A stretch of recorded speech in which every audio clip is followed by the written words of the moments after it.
All right, welcome to the Modern Josephus. We'll go ahead and get into the Civil War Part 2, Crash Course History. Let's go ahead and see what he's got to say, and I'll give my comments as we watch. And today we return to... Wait, what are we talking about today, Stan? Wait a second. Let me rewind that.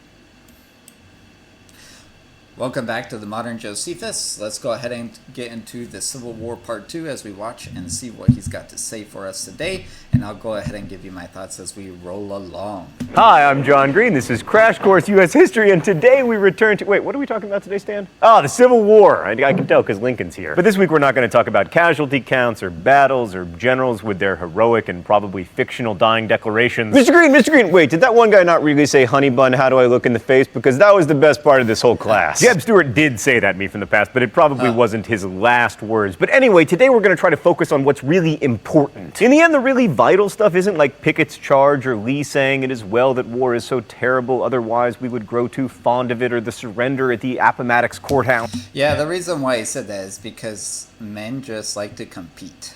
And for a military commander, moving troops and strategizing is something that men like to do. That's why men like playing Battlefield or Call of Duty or any of the number of strategy games like Total War like I do, or Ultimate General, or whatever it is. Just men have that desire of war. But it's good that it's terrible, or else we'd always be doing it. That stuff matters, and I don't want to deny it, but the Civil War and the way we remember it is still shaping the world today, and that's what I want to focus on. Yes, I mean, even to this day, there is debates, strong debates over what the Civil War was about. You know, who was right, who was wrong, just, and all kinds of, like, I've debated liberals about the Civil War, and I've debated fellow conservatives who are from the South about the Civil War. So it's just it's a subject that still influences how we view U.S. history today. Because it's the stuff that might actually change the way you think about your own life in your own country, whether it's the United States or the green parts of not America.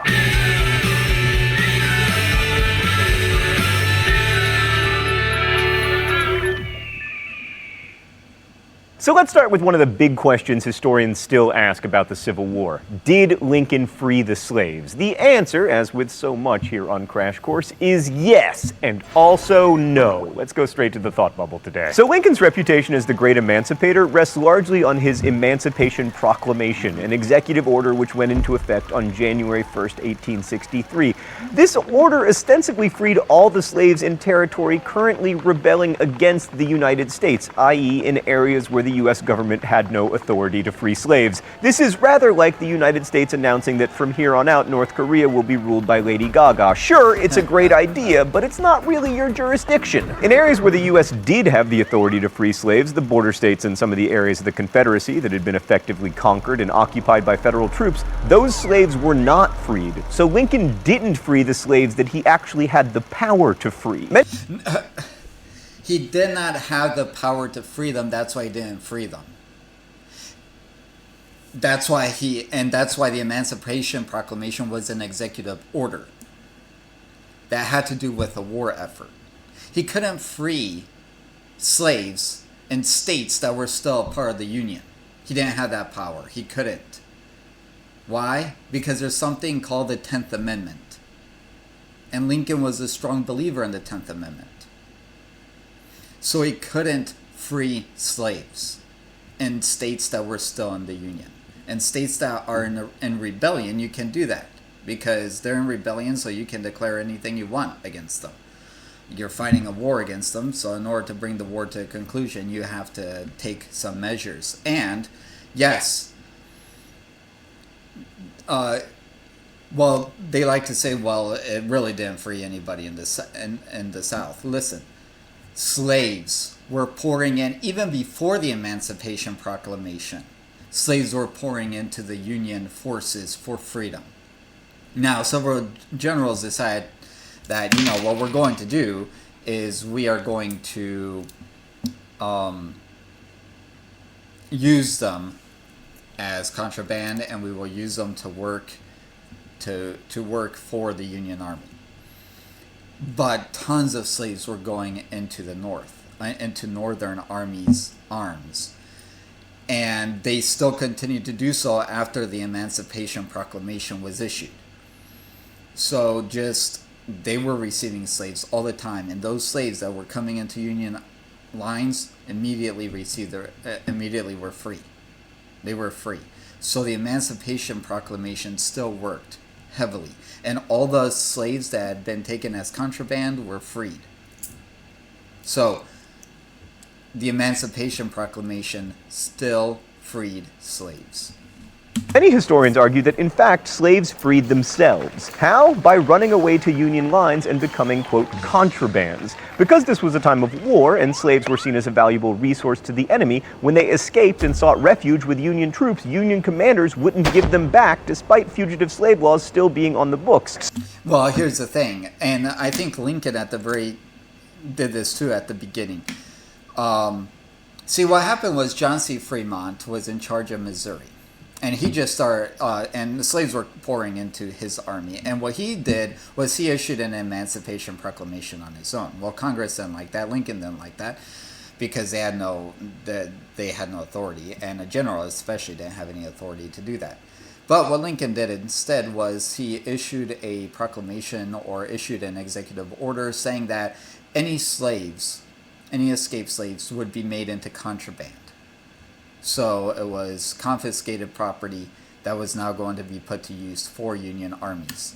So many slaves escaped, the argument goes, that Lincoln was basically forced to issue the Emancipation Proclamation because until he did so, those contraband slaves were still technically property of their Southern masters, and the Union generals were breaking American laws by not returning them. No, he had already signed before the Emancipation Proclamation, he had already issued this, he had already issued the executive order I was just talking about to treat these as contraband. He'd already done it, like in 1862, and the Emancipation Proclamation didn't go into effect until January 1st, 1863. So it was part of a progression. And one of the main reasons why the Emancipation Proclamation, I think Lincoln signed, yes, he was against slavery, but I think one of the top reasons was to keep England from joining the Confederates. And after he issued the Emancipation Proclamation, England all of a sudden just said, you know what, we're not going to join in a war to preserve slavery. Emancipation Proclamation then had the added bonus of encouraging more slaves to come over to the Union lines, many of whom joined the Army, which eventually included about 180,000 former slaves and free black men. And I think if I remember right, General Grant is the one that proposed using them for troops. Thought bubble. So Lincoln may also have issued the proclamation in order to shift the focus of the war from Union to slavery to prevent the British from recognizing the Confederacy. Yep. Arguably, the Confederacy's best chance to win the Civil War was to get some kind of foreign patron, and Britain was the likeliest choice as it was very dependent on Confederate textiles. Yeah, more dependent than even the North was, because the North, all they did was just buy merchandise from England. As you'll remember from all those people going to Canada, Britain had already abolished slavery, and it was the historic source of abolitionist sentiment, and so it was very shrewd of Lincoln to make the war about slavery. Off topic, but if I may put on my world historian hat for a moment, thank you, Stan. The fact that the British did not recognize the South had profound effects on the whole world, because it meant that the British shifted their focus to Egypt and India as sources of cotton for their textile mills. All that noted. So they just went to another quote-unquote slave source, or at least very poorly paid source. I think Lincoln does deserve some credit for freeing the slaves for two reasons. First, he pushed for the 13th Amendment, which actually ended slavery in the United States, and perhaps more importantly, he continued the war to its conclusion. This right here is my favorite picture of the Civil War. Sorry guys, I'm just pro-Union, you pro-Confederate conservative friends of mine. But I love this picture. You got the greatest men, in my opinion, of the Civil War. Grant, Sherman, Lincoln, and Porter representing the Navy. Just, man, this is just a great painting. And demanded that the end of slavery and the return of the Southern states to... If I ever make money off of this, I'm going to buy that painting not the original one, but at least a replica, and put it in a picture frame and hang it up somewhere. The Union be conditions for peace. This may seem obvious today, but in 1864 it wasn't. In fact, there were numerous calls in the North for an end to the war that would allow the South to exist as a separate country and leave slavery intact. Now, hence the Democrat, and most of that was coming from the Democrat Party mostly. Of course, the rest of world history indicates that at some point slavery would have ended, but by prosecuting the war to its end, Lincoln brought about slavery's end sooner. But the Civil War didn't just end slavery. I would say that the Confederates themselves entering in rebellion provided that opportunity to end it sooner. Had they not left the Union, Lincoln would have had a Democrat Congress to deal with, and he would not have had enough votes to end slavery in Congress, or even an amendment. If it had gone differently, me from the past might have been annoying teachers in a different country from the one in which I now live. I might have needed a passport to visit my parents in North Carolina, and slavery might have survived for decades. Brazil didn't fully abolish slavery until 1888, and the South would be covered in green as part of not America. Yeah, well, I think even if they had stayed in the Union and gone with Lincoln, slavery also would have stayed longer. It just would have, because the South wasn't going to give up slavery. The Democrats weren't going to allow the Republicans to give up slavery. It would have lasted longer in the South, even if the South hadn't left the Union. Or the North, depending on where you're watching this video, I guess. And the people who lived through the Civil War knew it was momentous. In his famous Gettysburg Address, Abraham Lincoln fostered the idea that the Civil War was a kind of second American Revolution, or at least a culmination and reaffirmation of the first one. Yeah, that's what I see it as a culmination and a reaffirmation of the beginning of the founding of the country. Because the Founding Fathers envisioned a time when when the United States would end slavery. That was their vision. And Lincoln was the one who brought that vision to pass with the help of the Confederates. All right, so thank the Confederates. Thank a pro-Confederate supporter for them starting a war to end slavery quicker. Because if it hadn't been for that, slavery would have lasted longer in the U.S. These honored dead, we take increased devotion to that cause for which they gave the last full measure of devotion, that we here highly resolve that these dead shall not have died in vain, that this nation, under God, shall have a new birth of freedom, and that government of the people, by the people, for the people, shall not perish from the earth. Great speech. We tried to hire Daniel Day-Lewis for that, but he was unavailable. That phrase, new birth of freedom, had religious significance as well, because it was like the 19th century equivalent to born again. So the Civil War was the first modern war in terms of its scale and its destruction. Like others have waged war on civilians to break the spirit of their enemies. Stand! Mongoltage opportunity! But new technologies made this one of the most destructive wars yet recorded. And yes, I know the Taiping Rebellion took more lives, and in terms of percentage of population killed.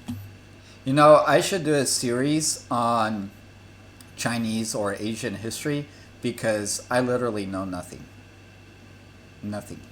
The contemporaneous war in Paraguay. Except for the Boxer Rebellion, maybe. I was worse, but bear with me. Rifles, and toward the end of the Civil War, machine guns, shifted the way that people fight. It became easier to defend a line, so cavalry charges and huge waves of attacks started to be just slaughtery, although it would take World War I for the rest of the world to figure that out. And the incredible numbers of dead and wounded really changed Americans' relationship with death itself. Like the Gettysburg Address was given to dedicate a new national cemetery, and the Civil War helped to create a culture of meditation on mortality itself that led to cemeteries replacing churchyards as the final resting places for most Americans. And the sight of slaughter and the sheer weight of it had profound existential effects on a generation of American intellectuals, from Walt Whitman to Oliver Wendell Holmes. Oh, it's time for the mystery document? The rules here are simple. I guess the mystery document, and usually I am shocked. Oh my gosh, today's mystery document is on an iPad. This appears to be a photograph of wounded soldiers in hospital. I'm going to go ahead and call it as being by Matthew Brady. What? I already got it? But I didn't to say the name. Oh, it's called Wounded Soldiers in Hospital. Thank you for an easy one, Stan. So Matthew Brady was a prolific photographer during the Civil War, although like a lot of prolific people, he often took credit for work done by his employees. And Brady really changed the way that people thought about war. He and his staff created some 10,000 images during the Civil War, and it was the first time that an event had been photographically documented so thoroughly. By the way, lest you think that the unreliability of images began with Photoshop, many of Brady's photographs were staged. He would move bodies, sometimes soldiers were apparently told to act dead. But of course, really ghoulish, you know? Really ghoulish. You'd be moving bodies and things. at the time, photographs felt inherently authentic, and written accounts of battles could now be accompanied by actual images of the fighting and its aftermath. But perhaps the most important impact of the Civil War was the new nation that it created. Like, the American Civil War fits right in with the global phenomenon of nation building that was happening. Soon we would have places on the map like Italy and Germany, and older places like Greece would be reborn as nation states, and then all of these places would be known to Americans as not America. But by the way, congratulations to Italy on their recent election of their 732nd prime minister in just 180 years of existing. By far the most successful of these new nation states were the ones that embraced industrialization and modern ideas of organization and centralized government. Northern victory in the Civil War meant that the United States would follow the path that the North had laid down. It would become an industrial rather than agrarian nation with a national government preeminent over those of individual states. It would become a nation. And it's not a Yeah, I still don't believe. It ended up being where the national government was over states. I don't think Lincoln even had that envisioned. That wasn't his purpose for the Civil War. The main attack, again, the main thing that caused states to have less power than the federal government was, or I should say, lose the balance. Because if you remember my earlier videos, during the Constitution era, the Founding Fathers wanted a balance between state power and federal power. But they didn't want, the central power did have more, it had more power than it had during the Constitutional Convention. Or not, I mean the Articles of Confederation. So, in the Articles of Confederation, the states had more power than the central government. What the Constitution did is it balanced it out. Now, some people will say, well, what the Civil War did was uneven that balance. And I will disagree. I will say that most Republicans at that time still believed in that balance, that balancing power. They still would have said states still had the right to decide on any issue. Now, if you rebel, we're going to go to war, and whoever wins, wins, right? The North won, of course. But it really wasn't about, do the state... Nobody after this war still questioned whether states had power, whether states had rights to decide moral issues. Nobody had that as an issue. What really caused the imbalance to happen was when the Senate went to be elected by the people instead of by state legislatures. Because now that took states having a voice in the federal government away. Right now, states don't have a voice in the federal government because senators are now elected by people instead of by state legislatures. So the states don't really have that opportunity.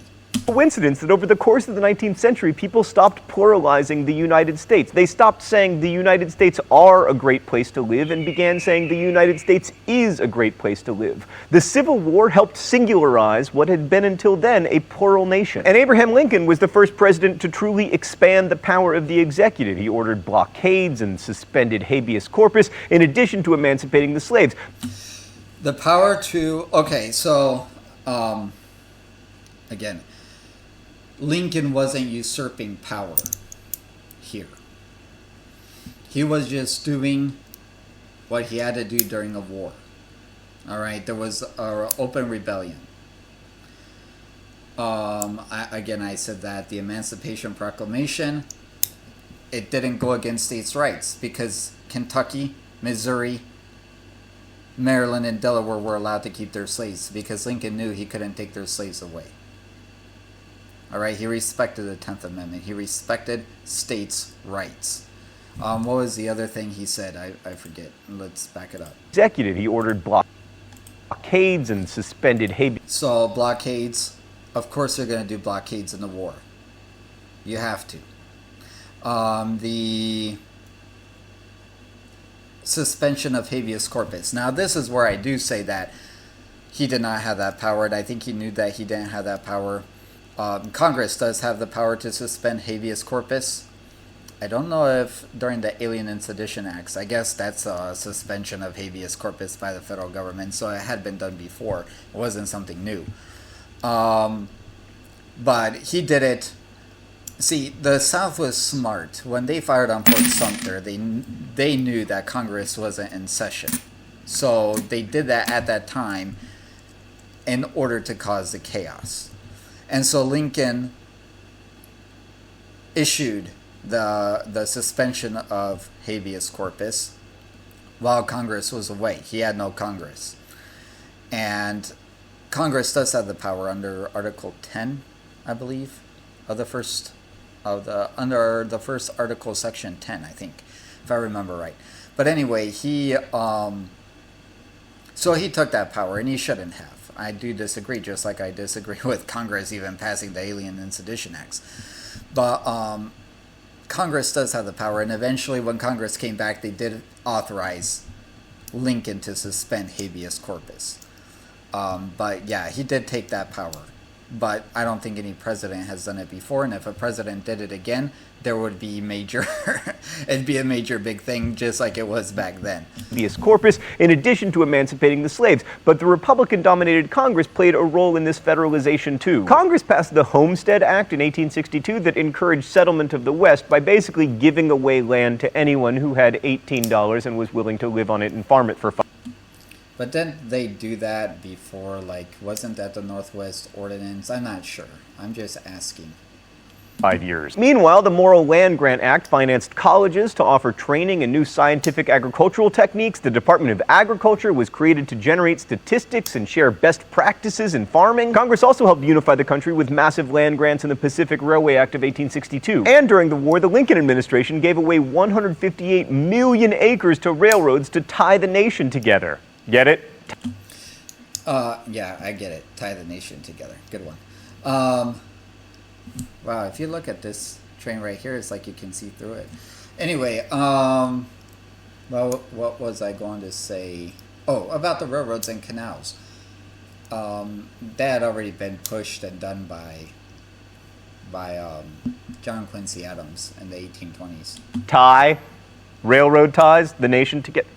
I'll take my coat and go. Plus, as you may have noticed, wars are expensive, and in order to finance the Civil War, Congress passed the first progressive income tax in American history, as well as floating huge bond issues to the public. And when that wasn't enough, the administration began printing federal money on green paper called greenbacks. These, along with notes issued by banks under the National Bank Act of 1863, became the first national currency in the United States. Which we needed, honestly. That, like I said in previous videos, we cannot have, you know, just everybody printing their own thing. Now, I disagree with the National Bank, I disagree with the Federal Reserve, but there should be a national currency. Altogether, the total cost of the war for the Union was $6.7 billion.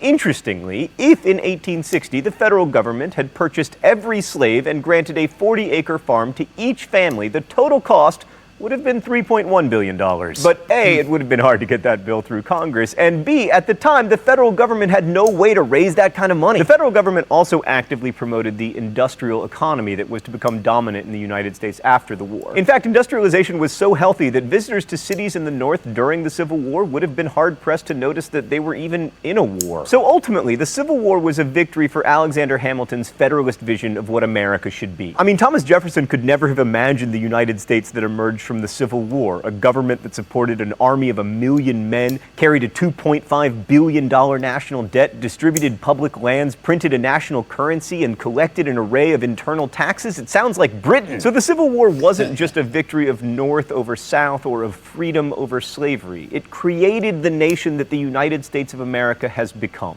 Thanks for watching. Yeah, we probably should not have. The taxes thing has gone way out of control.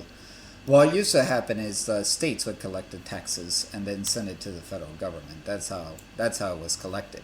You didn't ever pay the taxes straight to the federal government. No, it would go through a process where it would be collected by the states, and then the states would send it to the federal government. That's my understanding of it, because obviously the government had been getting money all this time. So. And so as far as I understand it, that's how it worked before. I think we should go back to that. We have too many taxes. Too many taxes being taken out of my check. I'll see you next week. Crash Course is produced and directed by Stan Muller. Our script supervisor is Meredith Danko. Too Far, our... All right, so that was a good one. All right, as you can tell, I have some disagreements on some of the things that were said, but hopefully you guys enjoyed it. Please like, share, subscribe, do your little thing, comment down below. I'd like to hear the disagreements or the things that I may have missed, or if some of my information where I thought, I don't know if this is what it is, but this is what I think, you can go ahead and leave that down below too. All right, we'll see you guys later. Adios.